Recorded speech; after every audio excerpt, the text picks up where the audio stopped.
Assalamualaikum warahmatullahi wabarakatuh. Saya Septiani Mulyanto dan ini narasumber saya yaitu Kak Ovi. Halo semua. Di sini saya akan membahas terkait bullying dengan Kak Ovi. Pertanyaan pertama nih Kak, apakah Kakak pernah dengar kata bullying? Pernah? Menurut Kakak bullying itu kayak gimana Kak? Bullying itu sesuatu yang kalau kita ibaratkan tuh kayak mengganggu kenyamanan orang lain. Misalnya itu bisa jadi dari pertanyaan, dari omongan, dari verbal atau dari perlakuan kita. Kayaknya sih kayak gitu ya. Kakak pernah nggak sih menjadi korban bullying? Sekarang aku bilang pernah, tapi waktu terjadi perundungan itu karena saat itu masih kecil banget SD, jadi aku nggak tahu kalau itu bullying atau bukan. Tapi sekarang aku bisa memastikan kalau itu adalah bullying.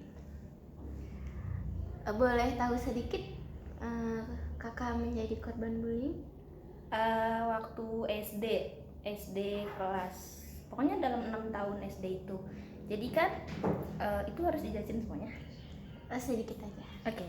Jadi di tempatku tuh, aku kan sekolahnya di kampung ya, di Bogor. Jadi waktu aku SD itu di tempatku tuh, kalau misalnya kamu berasal dari daerah A, ya kamu sekolahnya di daerah A, namanya sekolah A gitu. Tapi kalau kamu dari daerah B, kamu sekolahnya juga di sekolah B. Nah, aku adalah anak pertama yang daftar. Aku dari daerah A, tapi aku sekolahnya di sekolah B. Karena secara jarak pun lebih dekat dari rumahku ke sekolah B. Tapi ternyata aku merusak kebiasaan orang-orang. Jadinya bukan kebiasaan sih, jadi karena biasa sekolah di yang sama gitu. So aku bukan pindah karena ada masalah kesehatan. Jadi orang tua aku berpikir ya mungkin harus ke sekolah B karena lebih dekat jaraknya. Nah pas di situ aku jadi kayak orang asing. Kamu dari mana gitu? Aku bilang aku dari A. Lo kok nggak sekolah di sekolah A? Terus awalnya tuh biasa aja, tapi lama-lama aku kayak diasingkan, kayak nggak ada yang mau temenan, padahal cuma beda daerah doang. Terus aku cukup berprestasi dulu. Awal-awal tuh dapat ranking 3. Kan kalau sistem ranking itu kan istilahnya kita kompetisi ya, kalah-kalahan. Jadi kalau aku dapat ranking 3, yang ranking 3 musuhin aku. Kan aneh ya. Terus kalau aku dapat ranking 2, ya aku bermasalah sama yang dulunya dapat ranking 2. Itu berlanjut terus-terusan. Sampai mungkin aku baru punya temen tuh di kelas 3 SD.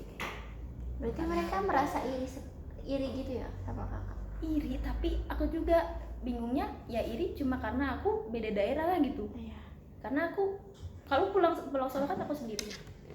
Jadi mereka aneh sendiri, kok kamu dari daerah A, sekolahnya di sekolah B gitu. Sampai di yang paling aku inget tuh kelas 6 SD ya. Jadi kalau kelas 6 tuh kayak udah bikin geng-gengan gitu, circle-circlean. Dulu mah namanya geng kan. Nah, si satu geng ini kan isinya cewek-cewek semua nih. Ada satu yang mereka itu di satu geng itu juara 1. Di kelas 5 naik ke kelas 6, aku dapat peringkat 1. Otomatis seperti biasa, aku akan dijauhin atau dimusuhin sama si ranking 1. Karena aku ini nyalip ya kan, ranking dia. Nah, si ranking 1 ini ketua geng mereka. Di inilah mereka gitu-gitu, terus sampai kalau sekarang mungkin istilahnya dilabrak kali ya. Ada satu kata-kata yang aku inget banget tuh. Ada satu temennya sebenarnya dia nggak dapet ranking sebenarnya, cuma emang heboh aja anaknya. Dia bilang kayak sambil pegang kerah itu, kayak di sinetron dah diginiin gitu kerahnya. Tapi dia bilang gini, lu tuh cuma numpang di sini. Aku bingung kan, karena dibentak-bentak terus jadi aku pulang nangis tuh. Ih, lebay banget pulang nangis. Padahal sekolah itu sekolah umum gitu loh. Iya, SD negeri bahkan. Jadinya itu doang sih yang mungkin aku inget ya. Maksudnya yang sampai keluar kata, lo tuh cuma numpang di sini. Kita semua numpang di sini kan. Betul. Itu sih paling yang aku inget banget. Sebagai korban bullying nih Kak, kalau misalkan ada di depan mata kakak yang ada perilaku yang ngebully gitu? Pertama aku mungkin akan